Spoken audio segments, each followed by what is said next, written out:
નમસ્કાર મિત્રો, મારું નામ મનોજ બાખરુ। આજે આપણે ધોરણ 10 નું વિજ્ઞાન જોઈશું, જેમાં હું આજે પહેલો ચેપ્ટર તમને ભણાવવાનો છું, જેનું નામ છે પ્રકાશ, પરાવર્તન અને વક્રીભવન। બરાબર છે? તો આજે આપણે ચેપ્ટર જોઈશું પ્રકાશ, પરાવર્તન અને વક્રીભવન। જે ચેપ્ટર મિત્રો 8 માર્કનો પરીક્ષામાં બોર્ડમાં પૂછાય છે। તો સૌથી પહેલે વાત આવે છે મિત્રો કે આપણે ઘણીવાર બોલ્યા કરીશું તો ભાઈ લાઈટ જતી રહી તો એ પ્રકાશ ઓછો કરતો છે, પ્રકાશ ઓછો કરતો છે। તો એ પ્રકાશ શું છે, એની વ્યાખ્યા શું હોય? પ્રકાશની વ્યાખ્યા આપણે આપીશું। બરાબર છે? તો મિત્રો પ્રકાશની વ્યાખ્યા આપતા પહેલા હું તમને એક રમૂજી કરી દઉં, તમારી સાથે એક રમૂજી કરી નાખું। તો એકવાર એક શિક્ષકને થયું કે મારે એ શિક્ષક પણ પ્રકાશ વિશે જ ભણાવવાના હતા, એટલે મોમબત્તી અને માચિસ લઈને ક્લાસમાં જતો રહ્યો અને ક્લાસમાં જતાની સાથે એમણે માચિસ વડે મોમબત્તી સળગાવી અને સવાલ પૂછ્યો કે ભાઈ મિત્રો, આ પ્રકાશ આવ્યો ક્યાંથી? તો બધા જ વિદ્યાર્થીઓના આંગળી નીચે થઈ ગઈ, પણ એક ક્લાસમાં એક વિદ્યાર્થી હતો, બહુ તોફાની હતો। તેને ફટાક દેખી આંગળી ઊંચી કરી, સાહેબ હું જણાવું? સાહેબે કીધું જણાવો ભાઈ। તો પેલો અદબ કરતો કરતો સાહેબની પાસે ધમ ધમ ધમ ધમ કરતો આવી લાગ્યો અને સાહેબને થયું કે તો અહીંયા આવીને મારી સામે આવીને બધાને જવાબ કહેવા માંગતો છે, એટલે આવવા દીધો। એ ભાઈ આવ્યો, મીણબત્તી સળગતી હતી, ફૂંક ફૂંક મારીને મીણબત્તી ઓલવી કાઢી અને સરને પાછો સવાલ કર્યો કે આ પ્રકાશ ગયો ક્યાં? સાહેબે કે આ પ્રકાશ ક્યાં ગયો તે તો મને નથી ખબર। તો પેલા છોકરાએ જવાબ આપ્યો કે પ્રકાશ ગયો ક્યાં તે તમને નથી ખબર, તો આવ્યો ક્યાંથી તે મને ખબર નથી। મિત્રો, જ્યારે પણ આપણે કોઈ વાત કરાય તો રમૂજી થાય, પણ આવી રીતે આપણે વાત કરવાની ન હોય। હવે પ્રકાશ એ શું છે એમ તો તમે ઘણીવાર બોલ્યા કરો છો, પણ એ પ્રકાશની વ્યાખ્યા બોલવી હોય તો એના માટે એક પ્રવૃત્તિ તમને આપું। તમે કરેલી જ છે, બધા પ્રવૃત્તિ વિચારેલી જ છે, કરેલી પણ છે। તમે સવારના ઉઠવાની તૈયારીમાં છો, તમારી આંખ ખુલી ગયેલી છે, એટલે મગજ તમારું વિચારતું થઈ ગયેલું છે કે હવે મારે ઉઠવાનું છે થોડીક વારમાં, પણ આંખ બંધ છે। એવામાં શું થાય છે કે ઘરમાં તો મમ્મી કાં તો પપ્પા, ભાઈ કાં તો બેને લાઈટ આવીને રૂમની ચાલુ કરી, તો આપણે તરત કે ભાઈ લાઈટ બંધ કરીને યાર, આંખમાં બહુ કડકતી છે। કર્યું છે ને આવું? થયું છે ને આપણને આવું? તો શા માટે? આપણી આંખ તો બંધ છે, છતાં પેલી બત્તી પડી તો આપણને આંખ પર કડડી કેમ? આંખમાં ઇરિટેશન કેમ થયું? તો એ ઇરિટેશન થવાનું કારણ છે કે અંદર કંઈ સંવેદના ઉત્પન્ન થાય છે। બંધ આંખે પણ આંખમાં સંવેદના ઉત્પન્ન થાય છે, તો તે જ પ્રકાશ છે। તો પ્રકાશ એ વિદ્યુત ચુંબકીય તરંગો છે કે જે આપણી આંખ પર સંવેદના ઉત્પન્ન કરે છે। તો તમે કહેશો કે સંવેદના આંખ ખુલ્લી આંખે કેમ સંવેદના થતી નથી? તો ખુલ્લી આંખ વડે આપણે એ સંવેદનાને અવગણીએ છીએ, બાકી સંવેદના તો થાય જ છે, પણ આપણને એટલી અસર નથી થતી જ્યારે આપણી સવારમાં આંખ એકદમ ઠંડક અનુભવીને શાંત હતી અને તે વખતે બંધ આંખે પણ આપણી આંખમાં જે સંવેદના થઈ અને એની અનુભૂતિ આપણને થઈ, તેવી આપણને ખુલ્લી આંખે અનુભૂતિ થતી નથી, પણ સંવેદના તો થતી જ હોય છે। તો તેને આપણે પ્રકાશ કહીએ છીએ। એટલે પ્રકાશ એ વિદ્યુત ચુંબકીય તરંગો છે જે આપણી આંખ પર સંવેદના પેદા કરે છે। તો આ આપણે એની પ્રકાશની વ્યાખ્યા થઈ। મિત્રો, પ્રકાશ કોઈ પણ વસ્તુ હોય તો એના ગુણધર્મો હોય। પ્રકાશ નામના માણસ હશે તો દરેક પ્રકાશ નામના માણસોની કેરેક્ટરિસ્ટિક કંઈ અલગ હશે, બધાને એક કેરેક્ટરિસ્ટિક નહીં હોય, પણ આપણે જે વાત કરવાના છે તે પ્રકાશની પણ ઘણા બધા ગુણધર્મો છે, જેમાંનો એક ગુણધર્મ તો આપણે પ્રકાશ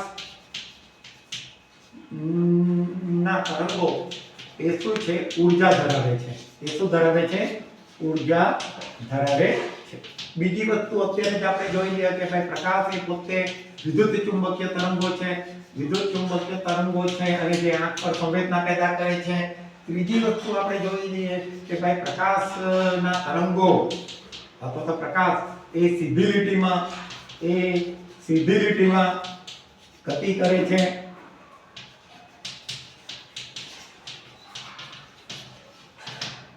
આપણે તમે આગળના ધોરણોમાં પૂંઠાવાળો પ્રયોગ જોયો જ હશે। પૂંઠામાં કાણા પાડ્યા હતા અને કાણાને આપણે આડા ટેડા કરી નાખ્યા તો પ્રકાશ દેખાતો બંધ થઈ ગયો, પણ ત્રણે કાણા એક સીધી રેખામાં આવ્યા તો આપણે સામે સળગતી મીણબત્તી જોઈ શક્યા, જે બતાવે છે કે પ્રકાશ એ સીધી રેખામાં ગતિ કરે છે। બરાબર છે મિત્રો? આપણે જોઈએ હવે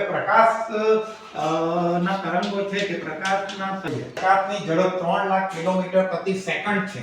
તો 3 લાખ કિલોમીટર પ્રતિ સેકન્ડને આપણે જો કન્વર્ટ કરવું હોય તો અહીંયા 3 ગુણ્યા લાખ એટલે 10 ની 5 ઘાત કિલોમીટર પ્રતિ સેકન્ડ એટલે પ્રતિ સેકન્ડ. હવે કિલોમીટરને મીટરમાં કન્વર્ટ કરવું હોય તો 10 ની 3 ઘાત નું થઈ ગયું મીટર થઈ ગયા અને આ સેકન્ડનો સેકન્ડ જ રહી ગયો. હવે 10 ની 5 વત્તા 10 ની 3 એટલે આધાર તક તો ઘાતાંકોનો સરવાળો થાય તો 10 ની 8 ઘાત મીટર પ્રતિ સેકન્ડ થાય. તો પ્રકાશની ઝડપ 3 ગુણ્યા 10 ની 8 ઘાત મીટર પ્રતિ સેકન્ડ છે. તો આ રીતે પણ આપણે પ્રકાશની ઝડપ જોઈ શકીએ છીએ. પાંચમી વસ્તુ કે આપણે જે દ્રશ્ય પ્રકાશ જોઈએ છે જે આપણને વિઝિબલ છે તે દ્રશ્ય પ્રકાશની તરંગ લંબાઈ આપણી દ્રશ્ય પ્રકાશની તરંગ લંબાઈ છે 4 ગુણ્યા 10 ની 7 ઘાત મીટર થી 8 ગુણ્યા 10 ની 7 ઘાત મીટર સુધીની છે. આ દ્રશ્ય પ્રકાશની તરંગ લંબાઈનો વિસ્તાર છે જેને આપણે ગણવું હોય તો આવી રીતે પણ લખી શકીએ 4000 એંગસ્ટ્રોમ થી 8000 એંગસ્ટ્રોમ સુધીનો હોય છે. એંગસ્ટ્રોમ પણ એક નાનો યુનિટ છે. 1 એંગસ્ટ્રોમ બરાબર 10 ની -10 ઘાત મીટર. હવે ફરી પાછું જોઈએ તો 4000 એંગસ્ટ્રોમ જે છે આ 4000 એંગસ્ટ્રોમ ને આપણે મીટરમાં ગણવું હોય તો પાછું 10 ની -10 ઘાત વડે ગુણવું પડે. તો અહીંયા આગળ 4 ગુણ્યા 10 ની 3 ઘાત ગુણ્યા 10 ની -10 ઘાત મીટર થઈ ગયું. અહીંયા 4 ગુણ્યા 10 ની 7 ઘાત મીટર -7 ઘાત મીટર. એટલે અહીંયા આગળ આપણે જોયું કે 4 ગુણ્યા 10 ની -7 ઘાત થી 8 ગુણ્યા 10 ની -7 ઘાત મીટર સુધીનો એનો તરંગ લંબાઈનો વિસ્તાર ધરાવે છે. તો આ રીતે તરંગ લંબાઈનો વિસ્તાર થયો. આગળ આપણે જોઈએ તો કે ભાઈ તરંગ લંબાઈનો વિસ્તાર થઈ ગયો પછી છઠ્ઠી વસ્તુ આપણે જોઈએ તો હવે દ્રશ્ય પ્રકાશ એ ખૂબ જ ટૂંકી તરંગ લંબાઈ ધરાવે. હવે દ્રશ્ય પ્રકાશ જે છે એક તો પહેલી વસ્તુ જો આપણે એ પણ જોઈએ કે ભાઈ દ્રશ્ય પ્રકાશ જે છે અથવા તો પ્રકાશ એ છે કે બિન યાંત્રિક તરંગો છે. આ બિન યાંત્રિક તરંગો શું છે ભાઈ? તો જે તરંગને પ્રસરવા માટે માધ્યમની જરૂર નથી. સૂર્યમાંથી આવતો કિરણ શૂન્યાવકાશમાં થઈને પૃથ્વી સુધી પહોંચે છે તો તેને કોઈ પણ જાતના માધ્યમની જરૂર પડી નહીં.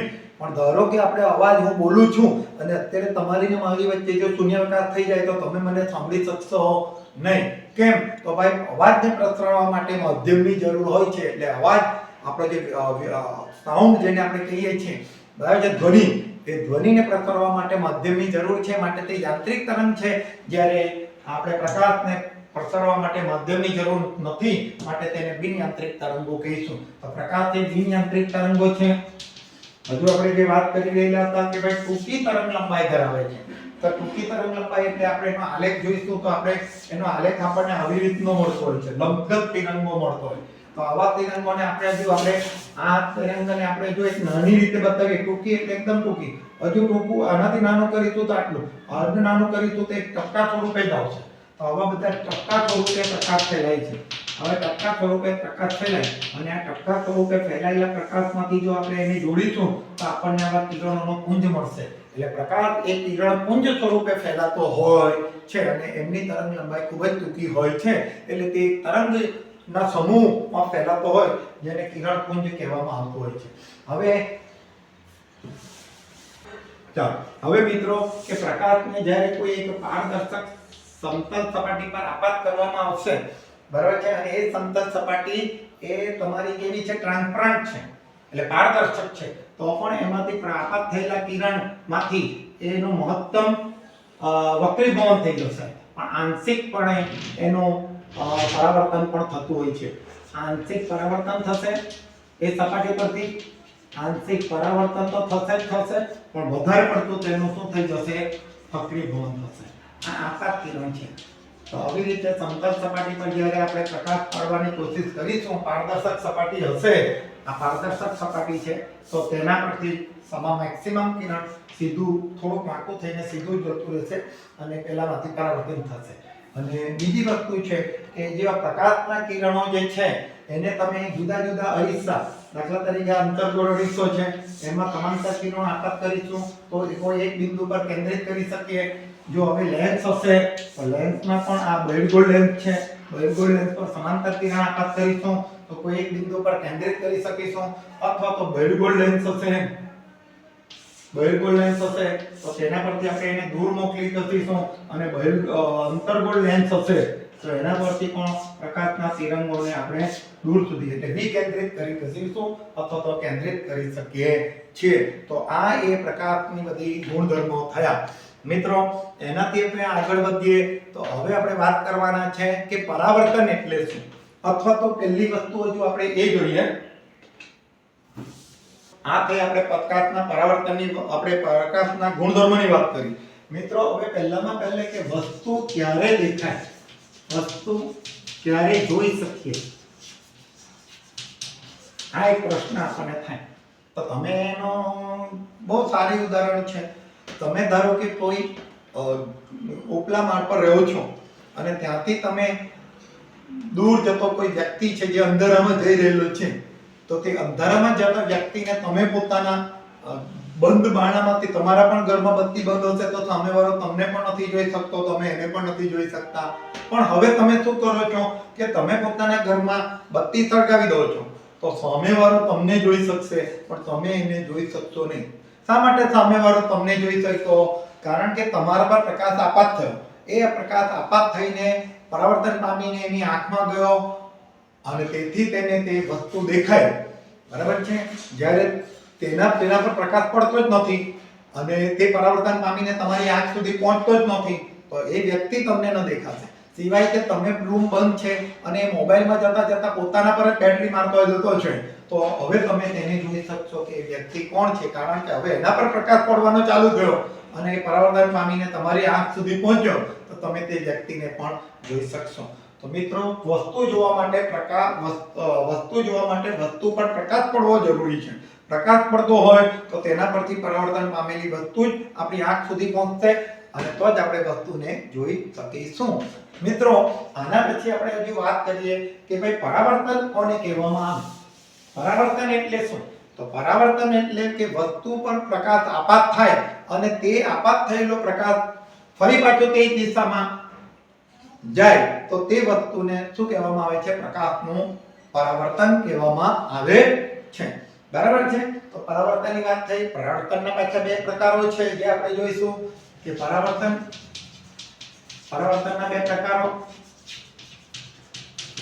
એક પ્રકાર છે ભાઈ નિયમિત પરાવર્તન અને બીજું પરાવર્તન છે અનિયમિત પરાવર્તન. અનિયમિત પરાવર્તન. તો નિયમિત પરાવર્તન એટલે શું કે જ્યારે તમારી સમતલ સપાટી એકદમ લીસી હોય અને તેના લીસી સપાટી પર પ્રકાશના કિરણો આપાત થતા હોય તો એ આપાત થયેલા કિરણો બધા જ કિરણો એક જ ખૂણો ધરાવીને એકબીજાને સમાંતર પરાવર્તન પામતા હોય છે. તો આવા કિરણોને આપણે આ રીતે થતા પરાવર્તનને નિયમિત પરાવર્તન કહેવામાં આવે છે. અને અનિયમિત પરાવર્તનમાં જે તમારી સપાટી ખરબચડી હોય આ ખરબચડી સપાટી પર આપાત થતા કિરણો એ પરાવર્તન પામી બની શકે તો જુદા જુદા ખૂણા પર પરાવર્તન પામશે. બરાબર છે? એટલે આમાં અનિયમિત પરાવર્તનમાં પ્રકાશ બધી જ દિશામાં ફેલાશે જ્યારે પેલામાં કોઈ ચોક્કસ દિશામાં પ્રકાશ આગળ ફેલાતો હોય છે. તો મિત્રો કેટલીકવાર કેટલાક બાળકોને એમ થાય તો નિયમિત પરાવર્તન બહુ સારું પરાવર્તન ને અનિયમિત પરાવર્તન એટલે ખરાબ પરાવર્તન. ના મિત્રો, એવું નથી. તમે જો કે તમે જ્યાં બેન્ચ પર બેસો છો અને બેન્ચ પર બેસ્યા પછી તમારો નીચેના ભાગમાં થોડોક અંધકારમય ભાગ જોવા મળે છે પણ ત્યાં પણ તમે જોઈ તો શકો જ છો તે અંધકારમય ઓછો પ્રકાશવાળો ભાગ છે. તે ઓછો પ્રકાશવાળો ભાગ શા માટે છે? તથા અનિયમિત પરાવર્તનને કારણે પ્રકાશના કિરણો ત્યાં પહોંચ્યા છે માટે ત્યાં પણ તમને અજવાળું જોવા મળે છે અને તેથી તમે ત્યાં રહેલી વસ્તુને પણ જોઈ તો શકો જ છો. બરાબર છે? આજે તમારી ચોપડીમાં જે લખેલું આવે છે એ ચોપડી પણ તમારી લીસી નથી, એ ખરબચડી છે અને તેથી તેના પર થતું પરાવર્તન પણ અનિયમિત પરાવર્તન છે જેની મદદથી તમે વાંચી શકો છો. કેટલીકવાર તમે જોશો કે ઘણા સારા મેગેઝિનો બહુ લીસા હોય છે એકદમ. બરાબર છે? રંગીન પાના ધરાવે છે. એને તમે સૂર્યપ્રકાશમાં મૂકશો તો તેના પર આપાત થઈને પરાવર્તન એટલું બધું પરાવર્તન થશે કે તમે અંદર અક્ષરો લખ્યું છે તે પણ વાંચી શકશો. એટલે ગ્લેર મારશે. એ ગ્લેરની મદદથી તમે અક્ષરો વાંચી શકશો નહીં. એટલે નિયમિત પરાવર્તન એ સારું પરાવર્તન છે એમ ન કહી શકાય અને પેલું ખરાબ છે એમ પણ ન કહી શકાય. તો મિત્રો આ પરાવર્તનના આપણે એ જોયા. બરાબર છે? Thank you.